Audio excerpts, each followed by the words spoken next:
Communication and learning a language. Pedagogy is an art and a science which has as the prior role for the student, while education is the process where knowledge flourishes. The learner assimilates how to discover information.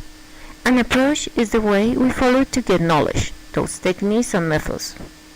It is important to reflect about how the education is developing nowadays.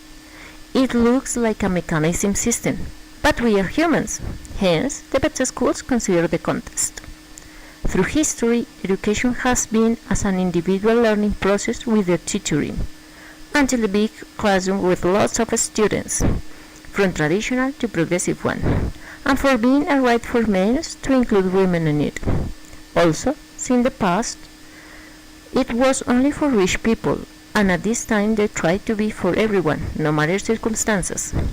Whatever the good intentions or not, some countries manage to have proper systems according and dealing with the situations they are. Those governments have a clear vision on what they want to achieve. Some of them recognize as the most important aspect the discipline, others the respect, others the technicians, or the area they want to invest for the people and progress. As we know, PISA is a standardized system of evaluation which works for those nations that develop qualified competences at mathematics, comprehension, languages, creativity, analyzing, leader abilities, and so on.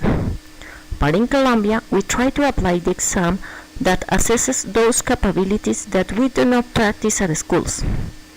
We adopt the common European framework of reference for languages, and with it we tend to build an environment in English classes developing the communicative competences. Those are the linguistic, that is the knowledge itself, as grammar, reading comprehension, syntax, the sociolinguistic, that is using the language in different situations depending on the context, and the pragmatic competence that tell us how to communicate according to the purposes. To understand communication, they have been created some models since Aristotle's time. They have been modified. Aristotle's rhetoric model comprises the speaker, the speech, and the audience. Then it required more aspects, and Saussure set up a circuit that included the terms audition, phonation, concept, and acoustic image. After, it was Shannon and Wave who included information source, message, transmitter, signal, channel, receiver, and destination. Then they extended with feedback, code 1 and code 2, and noise. Gerber introduced the terms selection context availability, manner machine, event, perceived message, content created, channels media control. Buehler took the Saussure model and added taking heads, explaining the root of the communication. It was Jacobson who organized it in a diagram with context and contact. Watzlawick, Rivin, and Jackson made a diagram of communication as a continuing progress from one point to another.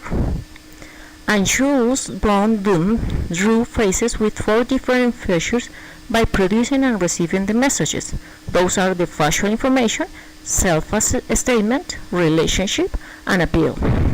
These tell us that communication and learning a language depends on the context, situations, personal experiences, and based on that, some skills can be improved more than others.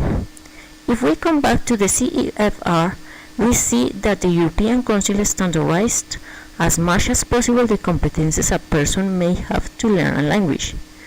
It is a guide to follow for learners, for teachers, and it includes explanations about how to deal with tasks, activities, strategies, evaluations, and etc. It helps a person to understand his or her needs, progress, level, competences, and the skills to be developed. Thanks.